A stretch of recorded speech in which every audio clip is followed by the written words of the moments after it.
এদিকে রাঙামাটিতে আছেন আমাদের সহকর্মী জিয়াউর রহমান জুয়েল। জুয়েল, আপনার কাছে জানতে চাই, যারা পাহাড় ধসের শঙ্কায় আছেন তাদের সরিয়ে নেওয়ার জন্য কর্তৃপক্ষ কোনো ব্যবস্থা নিয়েছে কিনা এবং জেলায় কতটি আশ্রয় কেন্দ্র প্রস্তুত করা হয়েছে?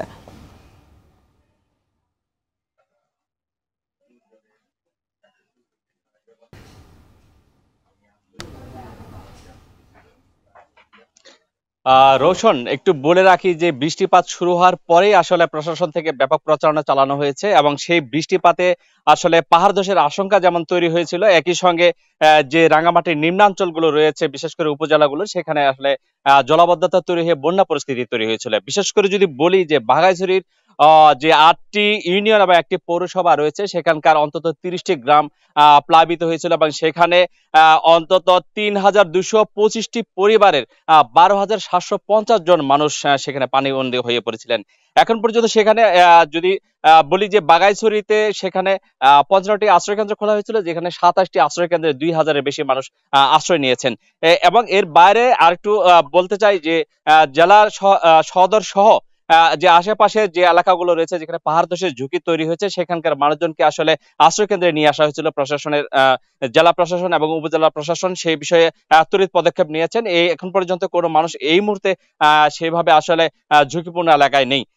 একটুখানি বলি যে রাঙামাটির যে বন্যা পরিস্থিতি এবং পাহাড় ধসের সংখ্যা তৈরি হয়েছিল, সেখানে পরিস্থিতি সামাল দেওয়ার জন্য ২৬৭টি আশ্রয় কেন্দ্র খোলা হয়েছিল এবং সেখানে রাঙামাটি সদর সহ বাঘাইছড়ি, বরকল, জুরাছড়ি, বিলাইছড়ি, একই সঙ্গে কাউখালী, নানিয়াচর, এই অঞ্চলগুলোতে যে নিম্নাঞ্চল রয়েছে সেখানে প্লাবিত হওয়ার ঘটনা ঘটেছে।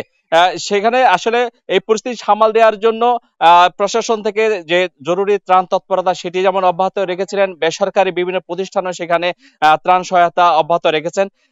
এখন পর্যন্ত গতকাল দুপুর পর্যন্ত ১০,২০০ পরিবার, ২০০ মানুষ আসলে এই আশ্রয় কেন্দ্রগুলোতে অবস্থান করছিলেন। এখন পর্যন্ত সর্বশেষ কিছু মানুষ আবহাওয়া ভালো হওয়ায় গতকাল থেকে যে রোদের একটু দেখা গেছে পরিস্থিতি ভালো হয়, বৃষ্টিপাত না হওয়ায় অনেক মানুষ তাদের নিজেদের ঘর বাড়িতে ফেরত গেছেন।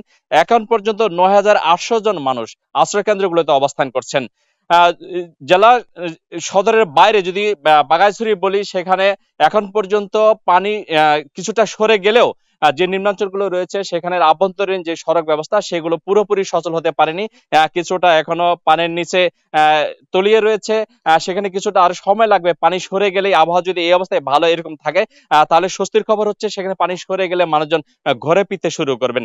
এখন পর্যন্ত যে বন্যা পরিস্থিতির কারণে তাদের ঘর বাড়িতে যে পলি এবং কাদা জমে গিয়েছে, সে কারণে মানুষের ইচ্ছা থাকলেও এই মুহূর্তে আসলে তাদের নিজেদের